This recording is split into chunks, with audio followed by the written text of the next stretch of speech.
Hi everyone and welcome to Seeblue Smarts. I'm Orla Murphy. I'm managing partner of Seeblue. We are a ABM agency based here in the UK, and we specialise in one-to-few ABM through our Accelerate framework. And I'm absolutely delighted to be joined by Rachel Teare, a hugely experienced ABM and Demand Generation marketing leader for today's discussion. Rachel, would you like to introduce yourself? Tell us a little bit about your career, your background and your experience in ABM. Yeah, sure. Thanks, Orla. Nice to be with you today in the conversation, and I'm looking forward to getting stuck in. So yeah, I'm Rachel Teare. I've worked in B2B marketing for the past 25 years within international companies across telco, hardware, software, tech industries. I really love innovation, and working within the software industry has meant a lot of change to embrace, amazing digital marketing techniques, and we've got new ones now with generative AI, but also really aligning with sales for account-based growth, and really making a difference with that. So yeah, I've had great fun in building out functions and teams around ABM or ABMX or AB growth or whatever it is that you want to call it. But yeah, that's been quite a focus for me over the last sort of 5-6 years. So yeah, thank you. Oh, fantastic. You mentioned generative AI. We may have you back for another conversation to talk about that. It's definitely booming at the moment. But today we're really going to talk about what are the pillars of a great ABM program. So really unpicking, where and how do you start with ABM? How do you know you're actually doing ABM, and how you know when it's being successful? So I guess if we take a step back for a second, what do you think are what's the key indicators or circumstances or environments when you would either pivot from a demand generation strategy to ABM, or even consider running ABM alongside your existing demand gen programs? Yeah, so there's room for both, right? In my view, at least. And I think that there's a lot of people out there that will have like you said, pivoted towards ABM because the way that the business and the way that the sales teams, and maybe the way that the sales process is actually evolving and changing. So I think the difference with an account-based approach is that it's really putting the individual customer front and center in detail. For me, an account-based approach is really applied to those strategic customers that are really going to move the needle for the business. And let's face it, it's all about revenue.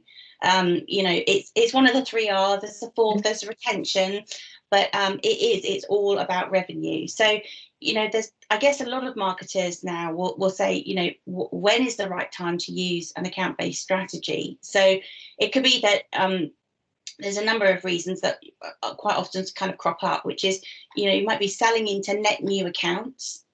Often ABM is considered with existing customers, but there is an opportunity to use ABM with net new accounts to really land, to really resonate, and to make sure that you are winning that business. It also might be that you are focusing on particular deals that are needing additional support within the financial year or within the next 2 financial years. It's often ABM is also aligned to something that's quite complex, quite strategic, could have long sales cycles, complex sales cycles. Or it could be that you're wanting to grow an opportunity with your existing customers.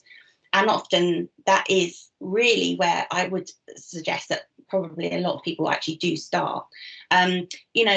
It's around trying to expand what you can do with that customer, either growing the yield within revenue, maybe there's cross-sell, upsell opportunities within that customer. And also it then starts to go back into those, I'm going to go back to the 3 R's of, building that reputation, maintaining that reputation, building those relationships. Often the sales teams want help in understanding how they can connect with the entire buying center, rather than maybe typically the person that they often do business with. And even end users, when we're talking about retention, how do they engage end users within the account to make sure that they are, keeping up? So I think that there is opportunity for both, but I think if you can really nail in where you're looking at the account and you're building that ideal customer profile. Who within the buying center, what are they doing, where are they hanging out, all of that, those research elements. That's where you'll see a big difference, and that's where I think, you know, often people will need to pivot in terms of strategy. Yeah, perfect. And I think, you know, you've touched on there, you know, helping sales and actually helping them to penetrate deeper into accounts. So whether that's, you know, existing customers, net new, you know, strategic logo accounts, it's really working closely on that sales alignment, sales, you know, partnership approach to helping them go after the key accounts. So if we think about sales alignment and then also leadership buy-in, right? So how do you get the leaders in your organization thinking about this mindset shift and this different approach to go to market? But so they will be critical components of success. Are there others, again, that marketers should be thinking about in terms of, you know, what are those key dependencies and critical things I need to be thinking about? Yeah, I think this is a really good question, and I can imagine a lot of marketers will be nodding along here, and they probably have some more ideas to add to this shopping list that I think I've got here. But, you know, I think one of them, the main one, probably the elephant in the room, is resource and budget. You know, it's often ABM is kind of like merged into somebody's existing role. It's like, oh, we need to do ABM. Let's see if you can bolt it on. Let's do a program and bolt on. So you have to really think about the resource, because if you're looking at whether it's a one-to-one, few or many strategy, you have to think about the time that's you're going to need to dedicate to make sure that program is successful, and do make sure that it's budgeted correctly. You know, there's no point in trying to do something for nothing, you know, or coming up with the idea or the philosophy that ABM is going to be your silver bullet, because yes, it can be, but without that, you know, that resources and the budget that's put in place to structure that and support it, you're not going to be able to even get off onto the right footing. So that's the first thing. The next thing is that ABM for me needs to be part of the sales plan. If you're doing this in isolation without sales input or partnering with sales, it's not ABM in my view. You have to have a really good relationship with the sales teams, and often that can be quite tricky. You know, some of them will sit in the room, folded arms. No, not interested. I know everything I want to know about this account. That's okay. Leave that person, leave that sales guy, girl alone. Go find somebody that will work with you, that will then become an evangelist. You only need one or two, and then they start to talk about the success that they're having with their counterparts, and all of a sudden the demand for ABM then starts growing. So I think that's probably how I would think about starting off. Some of the other things I think about as well for a successful ABMer is the data side of things. So again, you know, sales guys and girls love to be able to understand really what's going on within the account, and also what's going in within the account competitive landscape, and also within the industry, if that's applicable. So I think that a lot of the research, a deep research, to come up with some really clever nuggets so that you're giving those conversation hooks that the sales teams can actually go in and have with those customers, I think is also incredibly important. Tracking and measurement, that's another one. Make sure you can track everything so you can actually prove to the business, you know, especially if you're starting off, making sure that you've got all of those elements that you're working out through your omni-channel marketing program to support this. What does that look like? And make sure that you can measure it. And then, you know, I think many are still working through the volumes of MQLs to meet, but an account-based strategy looks at the entire customer life cycle. So this isn't just about, you know, purchase, but post-sale. So considering things like adoption of whatever it is that they've purchased from you, retention strategies for customers, and then also what we love to get is the advocacy side of things. So we want happy people to talk about, you know, what great stuff that you've actually done. So there, I'm sure people have got some other ideas, but I think, you know, that's probably the list that I would start having a look at. Yeah, so many nuggets of great advice and insight there. I think the few that I would kind of pick on and completely agree, by the way, is, you know, you think about let's do insights for a start. So, you know, it's all about distilling those little hooks, those conversation starters, rather than, we're not talking about a 30 slide or page kind of insight report. Really short, pithy things. How am I going to help my salespeople to engage in a conversation? Either it's a new conversation I'm seeking to start, or one that I'm looking to nudge forward, right? So I always like to think about it. You're now helping the buyer to buy and overcome indecisions, rather than, I'm not here to sell you everything. I'm here to show I understand you, and those little insights are really are really valuable, aren't they, in terms of the insights. So I think that's thinking about how you structure your insights that are going to be really actionable, not lengthy, deep pieces of work. I think the other thing I like, you were talking about your metrics and how you measure success, and kind of tied to that, the shift from NQL, which will, and in a way that's easier to measure, right? It's you can make quite a linear kind of connection between a channel and a lead generated, but then to shifting that mindset, right, to, I'm looking at an account as a whole, I'm looking at multiple individuals within an account, I'm looking at how I'm converting executives to advocates, how am I orientating all my activity around accounts. So it is about that, looking at the right metrics, isn't it, and accompanying that with the mindset that I'm measuring different things than what I have done in the past. And we look at it in a different way, which you may comment on. I think takes a little while to embed in an organization when you're rolling out ABM for the first time. It does. I totally agree. And I think especially the mindset change when it comes to metrics, because it is a really big deal when you're talking to sales teams around the number of leads that you're generating.